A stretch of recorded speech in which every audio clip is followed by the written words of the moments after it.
You guys doing all right? Good. I guess I'll start, Coach. Yeah. I was here last year, and I interviewed Coach Summers, and I asked him. I said, Coach, I said, since I've been here, we haven't had a real violent line. I love to see a violent, physical offensive line. I said, are you guys going to come out and hit him in the mouth?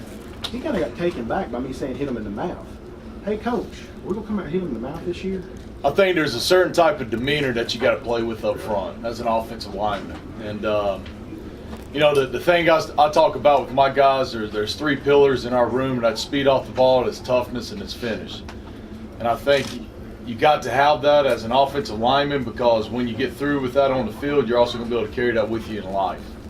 And I want guys that when the ball snaps, they're explosive off the ball. We're trying to play as fast, as physical. I use the line all the time. I want men of direct action. When that ball snaps, it's violent play. It's from point A to point B as fast and playing up front. It gets. I mean, you got to be able to win that line of scrimmage, and so that type of play. I think there has to be a lot just with the type of demeanor of the kids that you have in that room, and also trying to develop that. And so that's something we talk about a lot. We don't, obviously we harp on technique and fundamentals and everything like that, but there's a style of play that we got to learn first. Do you feel like the offensive line has been consistent the last week of practice in terms of performance? We're still working on the consistency. It's you have spring with these guys. You're introducing new things. You work with them throughout all of summer, and you can see a lot when we came back, having like really the first week of fall camp underneath our belts. You can see the improvements that they made from the spring till now. But you got to be consistent with it. And so that's something, just the more that we're with them, the more they're around, the more they're doing, they're going to get. But it's like I was talking about before, it's those playing fast, finishing, getting around the ball. That's one thing we talk about not only in our group but with the offense, is just we want to play with just a relentless effort by all of us. Everybody to the football, no matter what play is called. I mean, we're all in it. And just being very proud of the effort that we see on film when we watch it at night. Do you feel like Puma's playing fast? Yes, I do. I really do. And with our quarterbacks, it's those guys. It's not only pre-snap reads and just reads within the passing game. With what we ask them to do in the run game as well, it's a lot. I mean, you're asking those guys to make quick decisions, to play fast. And definitely I've seen that from Puma. Coach, since you stepped on campus, I've seen nothing but this hashtag of band of brothers. Is that something the O-line is taking a hold of, the mentality of like we're just a band of brothers, we're all together? Absolutely. I could say this from the heart. I used to, and I didn't have kids, but now I got two kids. I got a 6-year-old and a 3-year-old. And just being around and having that family now, like there'll be nothing that would come between me and my family. Nothing. And if I can get these guys who are unrelated by blood to come together and play for each other as if they're brothers, because it's one thing, like you'll do a lot for a friend. You'll give them a shirt, you'll give them a ride, pay for them a meal maybe. Before a family member, I mean, you'll do anything for a family member. And that's the whole thing from day one. When you get here, all the way throughout these guys' career, you want to make sure that it's a special time, man. Like, they'll never forget this time, and it goes by quick. But I wanted them to feel like it was a family that they played for, that they laid it on the line for a family member. And the more stuff that we can do with these kids outside of the facilities, you'll see that coming together more and more and more. And that thing will just keep growing and keep growing. Now, after last year, the team was a bit down, especially the offensive line. What'd you do when you first came in and like building morale there with that group of guys and the incoming players? Well, my first meeting, I walked in there. It was dead quiet. Nobody wanted to talk. Nobody laughed or anything like that. And I was like, well, before we move forward, it's okay if anybody wants to talk in a meeting. You can laugh and just trying to get them to relax, be themselves. Football it's a tough game. It demands a lot from us. mentally, physically. You got to have fun. You still got to enjoy the fun aspect of football. Going out there and playing with your other teammates, you know, putting it on the line with those guys and going out and everybody together accomplishing things. And so, but you got to have fun doing it. How tough is it to get the fun when you're not getting the result, the positive results that you want from the game or individual plays or whatever?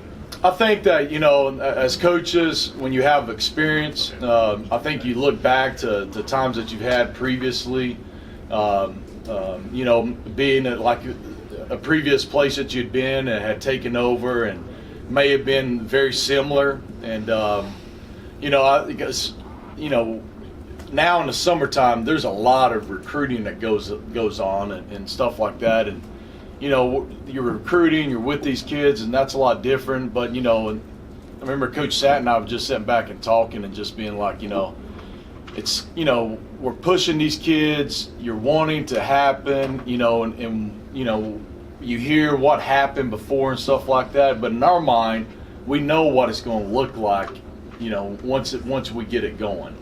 And because we've been through situations like that before. When you were here last year playing it may be one of the toughest weeks that these guys had. When Scott Satterfield called you, did you have any trepidation of, okay, maybe I don't want to do this or think about, because of the situation here? We talked after the game. You know, that's something I've been very fortunate, you know, being in the AC and being on this side of the ACC for the past 3 years at NC State and playing against Louisville. And, I mean, Louisville's been held pretty high in the way that people perceive Louisville football in this conference. And, you know, after we played them, there was a lot of people just talking, just like, you know, this is a very good job. You know, this place it's got a passionate fan base. They love their football here. There's some good football players, a lot of good football players on that field. Like, somebody's going to come in here and take this place by storm. And so we were like, whoever comes and takes this, they could be walking into something really special. Coach, you put in a new offensive blocking, new blocking schemes that are different. And have the linemen taken to it? Have they gotten it so that you can move on from just the different techniques and all that, or is that something still evolving? That's something that, you know, we'll be working on that. I was telling the guys the other day, I was showing them some film of like Garrett Bradbury and some of the guys I coached at NC State, and I told them, I was like, man, the way I'm showing you his film of his senior year, you got to understand, I was with him for 3 years. That first year, it was nothing like that. You know, he kept getting better and better. And we try to be very simple because I want us to be able to make sure that we can master something. You know, I don't want to like dibble and dabble in a lot of things. We're going to be very good at, and we're going to do it a lot, where that really becomes muscle memory for those guys.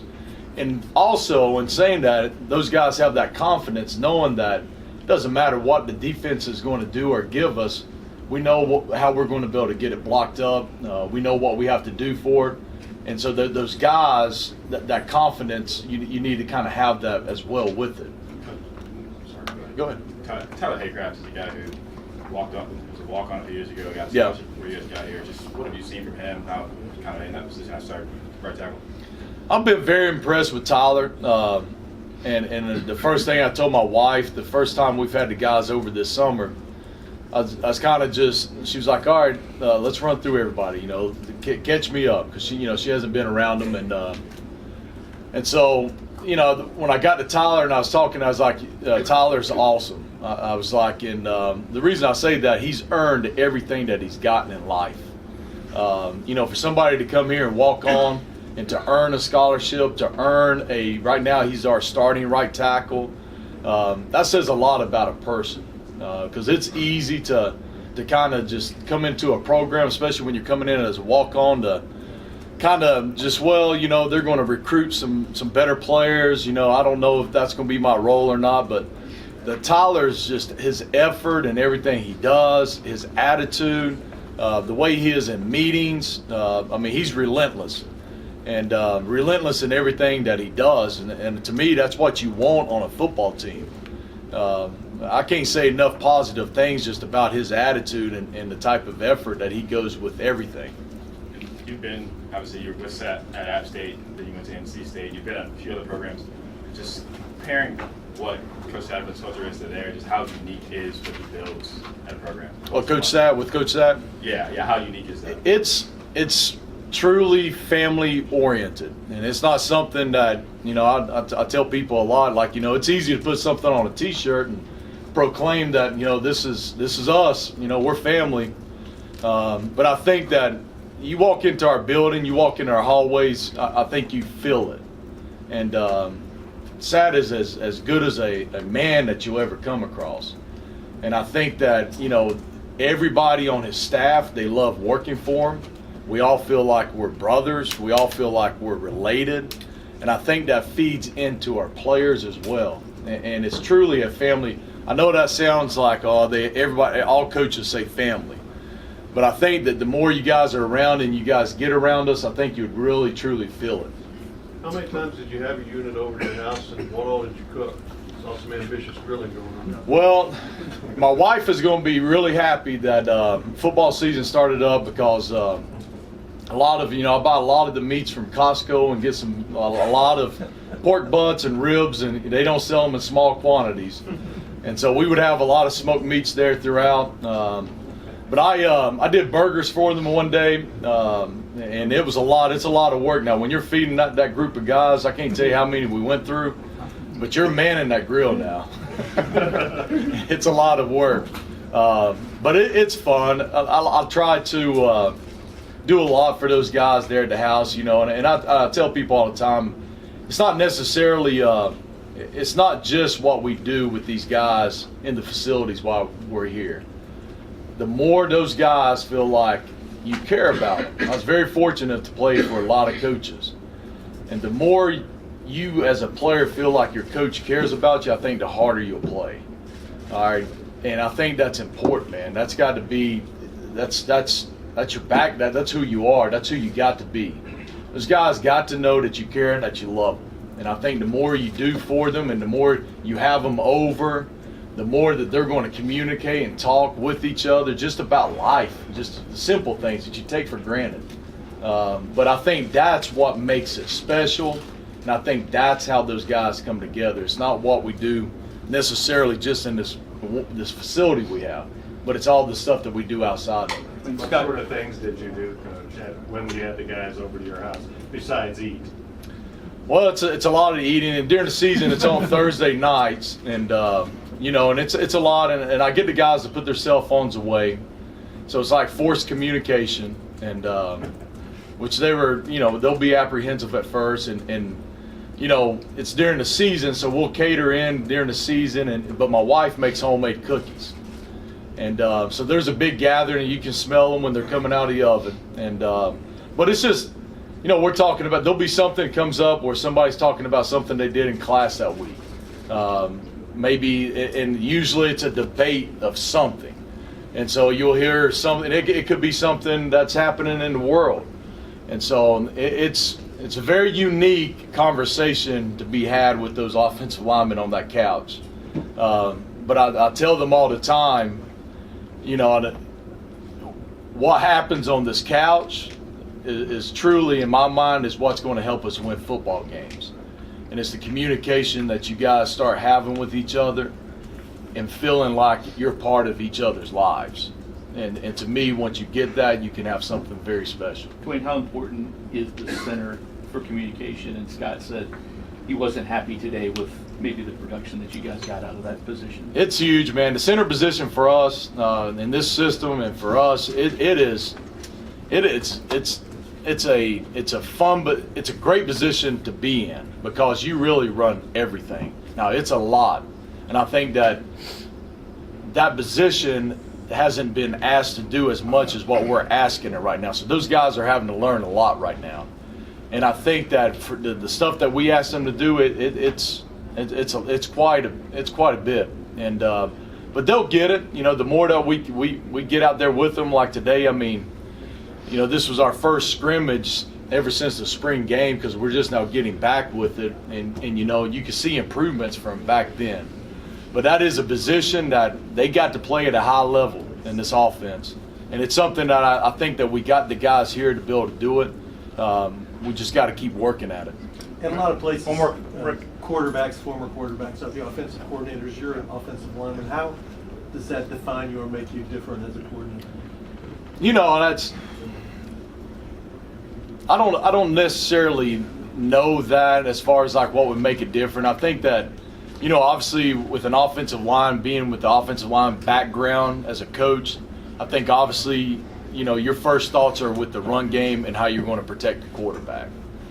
But I think the longer you get in coaching and being around it, I think that you also understand that, you know, the decision making by the quarterback, what you're trying to throw and everything else, all that is going to matter in protecting the quarterback.